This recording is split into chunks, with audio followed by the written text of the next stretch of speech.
Let's go with Isaiah. Isaiah. Yeah. All right. Isaiah in South Korea. I think this is the same Isaiah who's called in a couple of times. Hey, Isaiah. Hey, how you guys doing tonight? I guess it's morning over there. It is noon. It's midday. It's neither. We are doing well. It's been a long weekend, man. How are you doing? What would you like to talk about today? Well, first of all, thank you for taking my call. I'm a Christian, and this is the third time I've talked to you guys. So you guys have been very respectful, and Hey.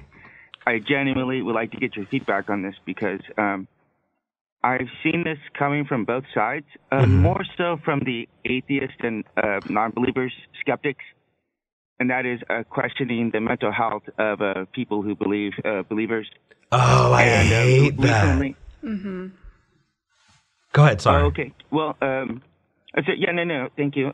But recently, I had an atheist on my channel, and he's actually married to a believer, and so he was telling me about how inappropriate he thought that it was. So I just wanted to get your guys' opinion on that. Yeah, absolutely. So there is a type of informal fallacy called an ad hominem. It is when you are attacking the person instead of the idea.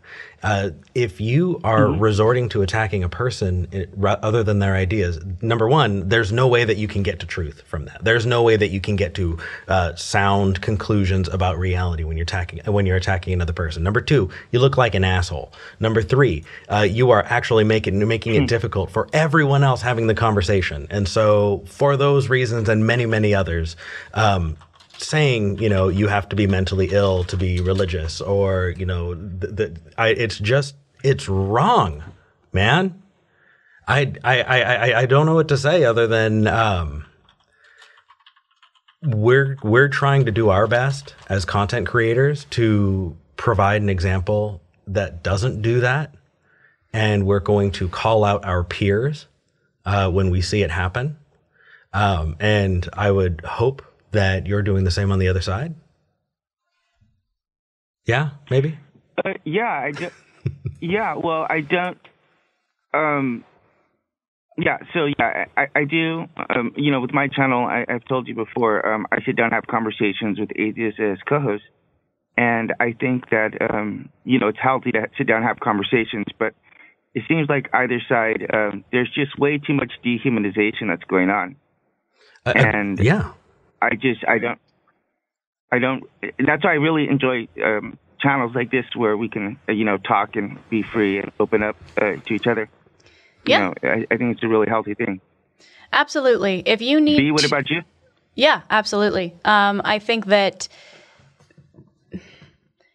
it's difficult to have the nuance sometimes because both sides of this can get pretty heated. But we really have to be talking about ideas and not people, right? An idea can be not great, and we can call that out. We don't need to then call into question, the mental health of the person holding that belief, right? And then the other side of that is it's difficult because a lot of the time, the way that mental health is used in these conversations, oh, that's crazy, that's a delusion, you're an idiot. Like, it's also very derogatory towards people who have mental health issues, right? So nobody wins in this scenario. Right. So it's either you're using mental illness as an insult, which is not great, and you're using an ad hom argument where you could be attacking the actual position, which is what we want to be doing. Right. So I'm a Latino as well. Hey. And, I know Eric. Yeah, Eric, you've mentioned that before. Yeah. But like growing up, that's a pretty bad dig, and I'm sure it's probably a dig at anyone in any culture. But saying, "Oh man, you got mental issues," or "You need professional help," whatever. And so later on, at the age of 32, I actually did seek professional help. Yeah. And it was a very, very hard thing to do. But I think whenever you have people on either side, and I'm not saying Christians don't do this as well, but I've just seen a heck of a lot more of it coming from the atheist side. And so, I mean, I would like, the guy who I mentioned, he actually uses an avatar as a bear. You guys maybe know him. It's in the conversation that we had because he's afraid of being doxxed and being, people releasing information and stuff like that. And I think it's horrible, that people have to hide like that. But on the other side, it's like whenever I definitely want to make sure. One last thing. Well, I just want to say really quickly, one of the things that we don't want to go into, though, is we don't want to name and shame either. Because then I've noticed that on platforms like this, when you do that, you're just drawing more attention, and it does more harm than good. But you were saying, go ahead. I see. I am sorry, but I mean, we have this conversation on my channel, so it's we've had these discussions. But the point being is that I don't think you can judge anyone by whatever one position that they hold. Like you're defined by your actions and what you do and how you behave and how you treat people. So that goes across the board of Christians or atheists, but whenever you are, posting stuff that, and I'm not saying you specifically, but yeah, the hypothetical, posting really hurtful,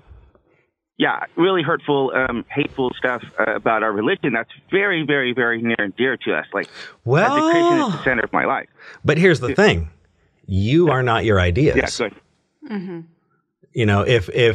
If you change your mind about something, then I can attack like a bad idea, right? If you are a misogynist sure. and are absolutely just hateful of women, then I can attack that idea.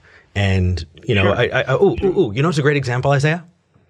Westboro Baptist Church. Yeah. Have you seen all of that stuff? Yeah, I'm very, very, that's not my brand of Christianity. No, it's not. It's not a very popular brand, thank goodness, nowadays.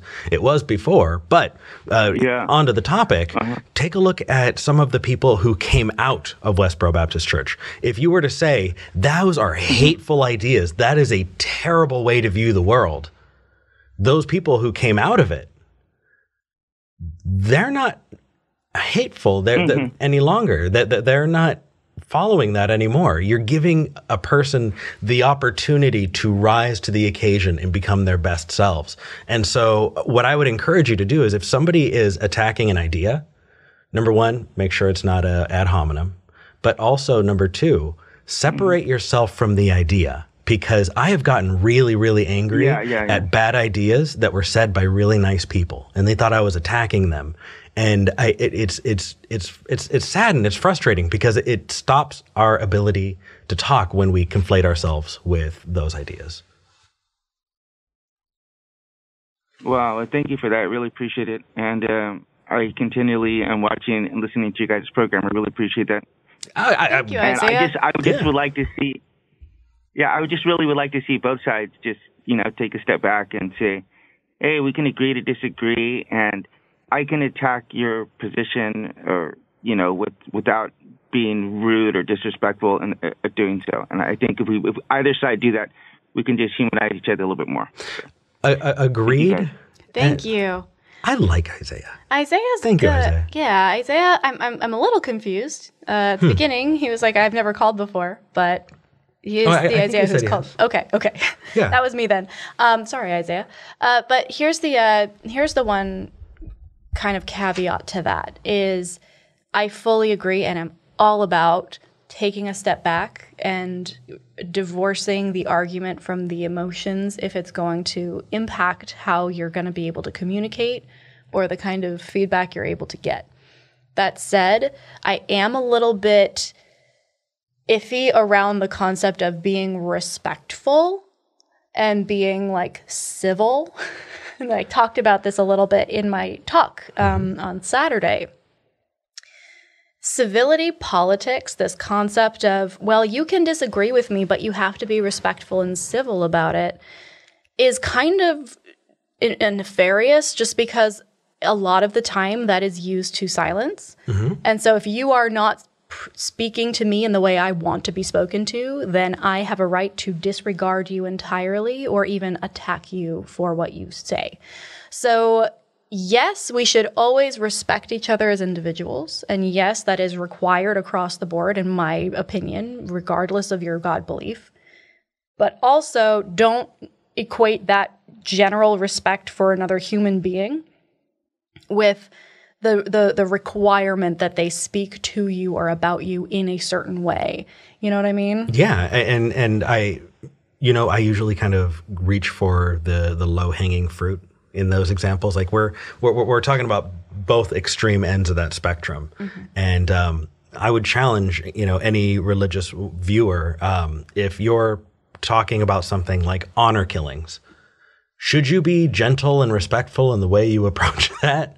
Right. Heck no. There's a time and a place, but make sure you are, like you said in your talk, guys, you guys missed out. It was awesome. Pick your battles. Yeah. Yeah. Yeah.